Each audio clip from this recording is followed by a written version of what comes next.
welcome back to my YouTube channel dengan aku, Wiwi Widya. Kalian udah belum nih nonton video aku sebelumnya mengenai konsep manajemen perguruan tinggi? Sebelum kita lanjut ke video kali ini, kalian harus nonton video sebelumnya biar kalian tahu, karena materi kali ini berkaitan dengan materi yang kemarin. Sama seperti sebelumnya, aku bikin video untuk memenuhi tugas dari mata kuliah pengelolaan pendidikan dengan dosen pengampu Dr. Muhammad Kristiawan MPD. Simak baik-baik videonya ya. Yang pertama kita akan membahas mengenai pendidikan sistem. Apa sih sistem itu?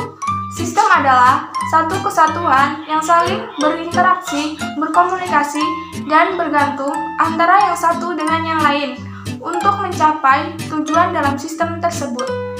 Menurut Fatah, pendidikan sebagai suatu sistem dibagi menjadi dua. Yang pertama secara mikro. Secara mikro, pendidikan dapat dilihat dari elemen-elemen seperti peserta didik, pendidik, dan interaksi antara keduanya dalam usaha pendidikan. Sedangkan secara makro, pendidikan menjangkau elemen-elemen yang lebih luas. Nah, ada juga yang namanya yaitu sekolah sebagai suatu sistem. Sekolah sebagai suatu sistem mencakup beberapa komponen di dalamnya, di mana komponen-komponen tersebut terdiri dari beberapa faktor dan saling berkaitan antara komponen yang satu dengan yang lain sehingga membentuk suatu sistem. Komponen-komponen dari sekolah terdiri dari masukan yaitu input, kemudian proses, yang ketiga yaitu keluaran langsung yang disebut dengan output, dan keluaran tidak langsung yang disebut dengan outcome. Nah, untuk yang pertama yaitu input sekolah atau masukan. Masukan dapat diartikan sebagai segala sesuatu yang diperlukan sistem untuk menghasilkan keluaran yang diharapkan. Masukan terdiri dari masukan baku, masukan instrumental, dan yang terakhir yaitu masukan untuk mencapai pendidikan yang bermutu, efektif, produktif, akuntabel, dan fungsional.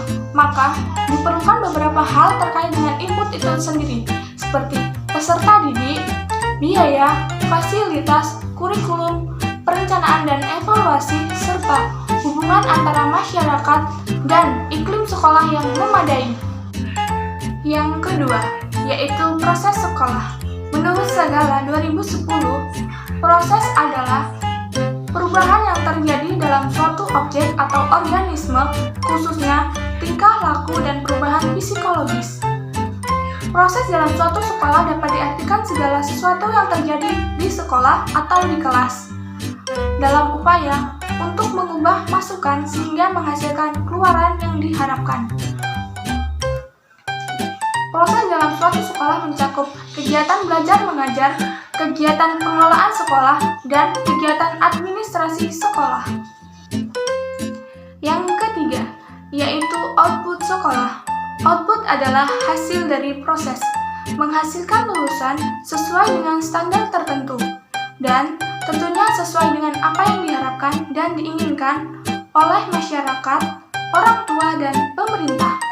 Output dari sekolah sebagai suatu sistem dapat dicerminkan dari prestasi mutu lulusan sekolah.